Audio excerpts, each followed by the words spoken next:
¿Cómo saber que tengo enfermedad renal? Una pregunta que siempre me hacen. ¿Cómo yo sé que tengo enfermedad renal? Doctora, ¿cuáles son esos elementos que usted usa para saber si yo tengo esa enfermedad renal crónica? Bueno, pues hoy aquí yo te voy a enseñar eso. Eso y todo lo demás. Primero yo necesito los antecedentes tuyos como paciente. ¿Eres diabético? ¿Eres hipertenso? ¿Tienes quistes en los riñones? ¿Tienes alguna de las causas que ya yo te mencioné en la diapositiva anterior? Bueno, pues probablemente el riesgo tuyo está muy elevado. Segundo, los síntomas y signos. Ya te los mencioné también. ¿Tienes náuseas? ¿Tienes vómitos? ¿Tienes hipo? ¿Tienes decaimiento, falta de aire, cansancio, sueño, agotamiento? ¿Tienes asco a la comida, repugnancia, no puedes comer? Ese es el segundo punto. Y el tercer punto, y muy importante, es evaluar tu función renal y tu vía urinaria. Pero ¿cómo, doctora, se evalúa la función renal y la vía urinaria? Que usted repite y repite y repite, y en redes sociales yo siempre repito, evalúa tu función renal y tu vía urinaria en consulta de nefrología. ¿Qué hace usted para evaluar mi función renal y mi vía urinaria? Bueno, y esto es otra pregunta que todos los días me hacen por redes sociales. No hace mucho compartí un post explicándolo y todos los días me preguntan por redes sociales. Pues para evaluar tu función renal y tu vía urinaria necesitamos hacerte exámenes de sangre, de orina y de imagen, ¿verdad? ¿Qué exámenes? Quiero que apuntes, quiero que anotes, quiero que prestes atención. Esto es una de las partes más importantes de la clase. Porque cuando tú salgas de esta clase hoy, ya esta duda no existe en ti, ni en ti ni en nadie de tu casa, de tu familia, porque tú se lo vas a aclarar a toditos. ¿Qué exámenes me debo realizar para saber si tengo problemas con mis riñones o si tengo algún problema en mi vía urinaria? Primer examen, quiero que anotes, quiero que copies, quiero que no se te olvide la biometría hemática. ¿Qué cosa es eso, doctora? Bueno, es un examen de sangre, que te saca una muestrica de sangre preferentemente en ayunas, y vamos a recibir un resultado de hemoglobina, hematocrito y plaquetas. Muchos otros se analizan ahí, pero esos son los tres fundamentales, que me permiten saber si tienes anemia, porque la anemia se asocia a daño renal. Cuando hay enfermedad renal crónica, casi siempre hay anemia. Y es una de las cosas, de los parámetros, de los elementos que el nefrólogo tiene que colocarle tratamiento para detener la progresión de la enfermedad. Si tú tienes anemia, la enfermedad progresa. La enfermedad renal progresa, avanza. Si tú tienes anemia, pero te colocamos tratamiento y mejoran las cifras de hemoglobina y dejas de tener anemia, ganamos un punto para detener la progresión de la enfermedad. Ganamos un punto. Vamos al segundo. Urea, creatinina, glucosa y ácido úrico. Esos son de sangre. Son los básicos, son los elementales. Tu nefrólogo te puede indicar otros porque hay muchos otros exámenes que hay que hacer al paciente, pero estos son los fundamentales. Tanto la biometría hemática como la urea y la creatinina, el ácido úrico y la glucosa son de sangre, con una muestra de sangre. Recuerda que vamos a estudiar tres cosas: la sangre, la orina y la imagen. En la orina, ¿qué vamos a hacer? Vamos a hacer un examen de orina simple, una muestra de orina, preferentemente la primera orina de la mañana, el chorro intermedio, previo aseo, lavado de los genitales, tomamos la muestra y la llevamos al laboratorio. Eso es un examen simple de orina, o un hemo, como se conoce también, EMO, examen microscópico de la orina, por sus siglas. Y vamos a hacer además una proteinuria de 24 horas. Vamos a recoger la orina de 24 horas desde que te levantas por la mañana hasta el otro día a la misma hora, y la vamos a llevar al laboratorio para ver si hay o no proteínas en la orina. Hay muchos otros estudios que se pueden hacer, relación urea-creatinina, relación proteína-creatinina en orina, pero los fundamentales son esos dos. Esos no pueden faltar. Y por supuesto, un estudio que yo siempre hablo de él, yo siempre lo recomiendo, la ecografía renal. Y quiero que aquí, por eso lo puse solo en una diapositiva, porque aquí quiero que prestes muchísima atención. Es fundamental que todas las personas, padezcan o no de enfermedad renal, se realicen una ecografía renal al menos una vez en la vida, pero dentro de la evaluación una vez al año.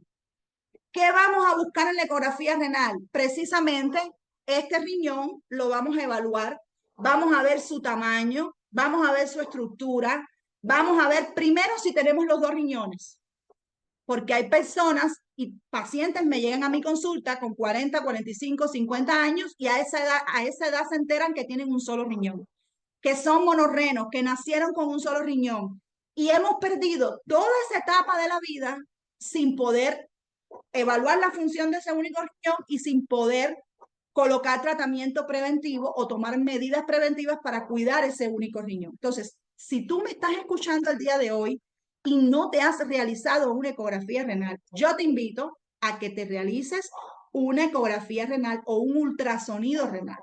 Es fundamental, es vital para poder conocer la estructura de tus riñones, saber si tienes dos y ver cómo están estructuralmente. En esta imagen te coloqué una ecografía. Si tú te fijas, todo esto negrito, todo este borde negrito, dibuja el riñón. No sé si lo puedes ver ahí. Si te fijas, es este mismo, acostadito así. Y entonces así se ve el riñón en la ecografía. Ahí podemos ver el tamaño. Por eso yo siempre te recuerdo el tamaño normal del riñón, 11 centímetros, 6 centímetros y 3 de profundidad. Porque cuando tú recibes tu resultado de ecografía, tú puedes ver cuánto miden tus dos riñones y evaluar con esos valores de referencia si tus riñones están bien o no en tamaño. Además de eso, evaluamos los bordes, evaluamos las características del riñón. Si hay quistes, si no hay quistes, si hay piedras, si no hay piedras. La ecografía renal es fundamental. Si no te has realizado una ecografía, yo te invito a que te la realices. Es muy importante que te las realices para saber si tienes dos riñones y cómo está la estructura de tus riñones. ¿Ya?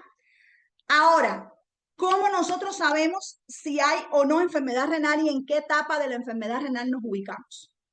Para eso nosotros hacemos algo que se llama cálculo de la tasa de filtración glomerular y tú lo debes haber escuchado en algún momento si eres mi seguidor. Nosotros calculamos un porcentaje de funcionabilidad de los riñones, o sea, ¿cuánto están funcionando tus riñones? Eso antiguamente, hace 10 años atrás, cuando yo empecé a estudiar nefrología, se hacía con unas fórmulas como estas, súper complejas, y había que hacerlo a mano, con la calculadora. En la fórmula se utilizaba la edad, un valor de creatinina, el sexo del paciente, entre otras cosas.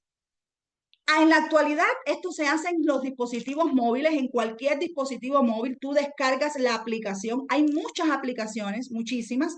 Aquí te puse el ejemplo de una de ellas, esta que está aquí. Tú la puedes descargar en tu celular, te abre de esta manera y vas a colocarle los datos. ¿Cuáles datos? Un valor de creatinina que va aquí. Tienes que fijarte en la unidad de medida porque dependiendo de tu país y del laboratorio que te haga, puede estar en miligramos por decilitro o en milimol por litro y por aquí, por este botoncito azul, puedes cambiar la unidad de medida. Le pones tu edad, le pones tu sexo, llenas esos datos y te va a dar un valor. Le dices calcular y te va a dar un valor. Eso lo haces en tu dispositivo móvil, cualquiera lo puede hacer. Y ese valor de tasa de filtración glomerular, que es un valor muy similar al porciento de funcionabilidad de tus riñones, nos va a permitir ubicarte en uno de las etapas o estadios de la enfermedad renal. Aquí están los 5. Y este cuadro quiero que te lo lleves, quiero que lo tengas, quiero que lo sepas, quiero que lo domines y ya salgas de esta clase hoy sabiendo todo esto. Y esto me lo preguntan todos los días por redes sociales y me lo preguntan mis pacientes. Bueno, yo quiero que tú sepas que la tasa de filtración glomerular, que es STFG, que tienes ahí arriba, estas siglas de acá, significa tasa de filtración glomerular y es el porciento de funcionabilidad de tus riñones, aproximadamente. ¿Cuál es el valor normal, doctora? 120 mililitros por minuto. Eso quiere decir que tus riñones filtran 120 mililitros de sangre en un minuto. En un minuto tienen que pasar por tus riñones 120 mililitros de sangre y tus riñones tienen que ser capaces de filtrarlos y extraer las toxinas y el agua o el líquido que ya no necesita. Si ese valor está por debajo de 120 hasta 90, si te fijas aquí dice 90 y dice filtración glomerular, tu tasa de filtración glomerular está adecuada. Cuando está por debajo de 90, empezó el problema.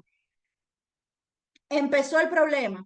Y empezamos a ubicarnos en uno de los estadios de la enfermedad o etapas de la enfermedad. Y según el valor, te vas a ubicar en una etapa. Si a ti te dicen, por ejemplo, que estás en la etapa 4, en esta tablita quiere decir que tu tasa de filtración glomerular está entre 15 y 29. Si tú estás en etapa 5, quiere decir que tu tasa de filtración glomerular está por debajo de 15. ¿Y qué necesitas en esa etapa? Tratamiento de diálisis. Si tú ya estás en hemodiálisis o en diálisis peritoneal, es porque tu tasa de filtración glomerular cayó por debajo de 15. Tus riñones están funcionando menos del 15%. Y con esta tabla nosotros te podemos ubicar en uno de las etapas o estadios. ¿Y para qué sirve eso, doctora? ¿Para qué yo necesito saber en qué etapa estoy? Bueno, pues justamente nosotros con esa tabla y al ubicarte en una de las etapas, podemos hacer todo. De la etapa en que tú te encuentres depende el pronóstico, el tratamiento, el seguimiento, la dieta. Todo depende de la etapa en que tú te encuentres.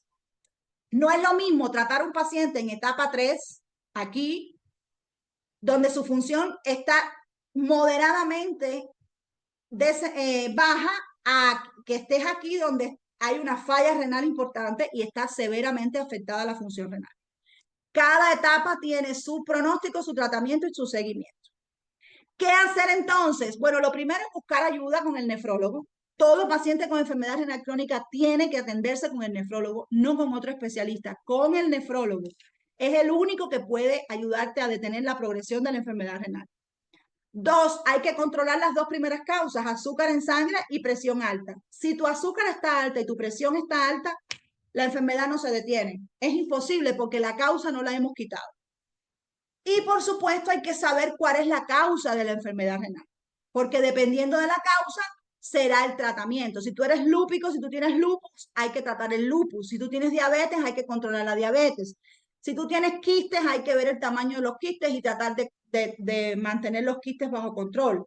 Si tú tienes piedras, hay que quitar las piedras antes de que dañen los riñones. Y si ya los dañaron, bueno, hay que buscar soluciones. Ahora, de manera general, hay que eliminar los alimentos que tienen alto contenido de sal, hay que comer menos sal, hay que elegir alimentos que tengan menos contenido de sal y no solamente la sal que se agrega por encima, sino la sal que viene escondida en algunos alimentos, sobre todo embutidos, enlatados, ahumados. Hay que limitar el alcohol o eliminarlo completamente. Hay que elegir alimentos que sean más saludables tanto para el corazón como para los riñones, frutas, verduras, granos, productos lácteos, pero dependiendo de la etapa en que tú te encuentres, será la restricción en la dieta. Si tú estás en una etapa 4, prediálisis, tu dieta tiene que tener mucho cuidado porque en ese caso la dieta es baja en proteínas, hay que evitar los alimentos que aportan potasio, que suben el fósforo. Si tú tienes sobrepeso, hay que intentar bajar de peso, hay que mantenerse físicamente activo, evitar el sedentarismo. No se puede fumar, hay que tratar de evitar el hábito de fumar, porque todos estos factores están directamente relacionados con la progresión de la enfermedad. Entonces, cuando tú llegas a consulta, esto es lo primero que hay que hacer. Y es lo que a veces no nos gusta, porque cuando nos empiezan a quitar todas estas cosas, entonces ya no nos gusta, ¿verdad? Pero es fundamental y yo necesito que tú entiendas que es fundamental. Ahora, ¿qué pasa cuando esto no da resultado? ¿Qué pasa cuando no logramos detener la progresión de la enfermedad renal? Bueno, pues sucede que tenemos 3 opciones de terapia de sustitución renal. Estas terapias se aplican solamente en pacientes con una tasa de filtración glomerular o un % de funcionabilidad por debajo del 15%. No se hace terapia de sustitución renal a pacientes en etapa 4, a menos que sea un trasplante, que sí se puede hacer de manera precoz en etapa 4. Pero para entrar a terapia de hemodiálisis o diálisis peritoneal, necesitas o tienes que estar en la etapa 5 de la enfermedad, cuando tu tasa de filtración glomerular o tu % de funcionabilidad está por debajo de 15. Entonces, las 3 terapias de sustitución renal, o sea, los 3 tratamientos que yo voy a utilizar cuando ya no podemos hacer nada más porque ya o te diagnosticaron muy tarde o la enfermedad progresó a pesar de hacer todo lo posible, son estas 3 terapias: hemodiálisis, diálisis peritoneal y trasplante. De las 3, la mejor es el trasplante, es la mejor de las 3 terapias, pero es la menos accesible porque no hay la cantidad de órganos necesarios para donar a toda la cantidad de pacientes con enfermedad renal. Recuerda que te expliqué que es una pandemia a nivel mundial y que es un elevado por ciento de pacientes, aproximadamente el 10% de la población mundial. Entonces, no hay suficientes órganos y en muchos lugares del mundo el trasplante no está lo suficientemente instaurado como política pública de salud y desgraciadamente muchos pacientes no tienen acceso a él. La hemodiálisis y la diálisis peritoneal son 2 terapias de sustitución renal que sustituyen, como su nombre lo dice, la función de los riñones cuando estos no pueden realizar ya sus funciones y su funcionabilidad está por debajo del 15%. Entonces, aquí es donde hay que tratar de no llegar y el objetivo de nosotros es enseñarte a que manejemos todo en las etapas 1, 2, 3 y 4 para que no llegues a la etapa 5, para que no llegues a necesitar terapia de sustitución renal. ¿Se puede lograr, doctora? Es una pregunta que también me hacen todos los días. Sí se puede lograr. Yo te pongo el ejemplo de mi papá. Mi papá es un paciente monorreno, tiene un solo riñón. Mi papá perdió su riñón hace más de 30 años, yo era una niña, por cálculos, por piedras en sus riñones, en su riñón derecho. Perdió su riñón derecho hace más de 30 años. Esta pérdida de su riñón derecho y todo lo que pasó, todo lo que sufrió como paciente y lo que sufrimos como familia, es uno de los motivos por los cuales yo me decido a ser médico, porque yo era pequeña, tenía alrededor de, no llegaba a 10 años, y es uno de los motivos por los cuales yo me decido a estudiar nefrología, me decido a dedicarme a la nefrología. Y yo te cuento que mi papá con esa condición de ser monorreno, de tener piedras en su riñón derecho, de haber perdido su riñón, de ser diabético, de ser hipertenso, a raíz de todo este problema, lleva aproximadamente 25 años en etapa 3 de la enfermedad renal, sin progresar a etapa 4, sin progresar a etapa 5. ¿Y por qué? Porque es un paciente extremadamente disciplinado, que cumple con cada uno de las cosas que se le recomienda, dígase su dieta, dígase su tratamiento, dígase su estilo de vida. Se dedicó a estudiar y aprender de la enfermedad, no es médico, es docente, como yo te expliqué, pero se dedicó a aprender y a estudiar de la enfermedad y conoce cada uno de los detalles y los puede ir solucionando. Además que, por supuesto, tiene la nefróloga, la médico, la nefróloga en casa y, bueno, por supuesto, guiándolo. Y eso es lo que quiero yo que tengas tú también, que me tengas como mentora, como nefróloga, que me tengas como guía y que me dejes enseñarte todos esos elementos, todas esas herramientas que tú puedes tener, que puedes empoderarte, que puedes hacer tuyas para lograr detener la progresión de la enfermedad. Y hoy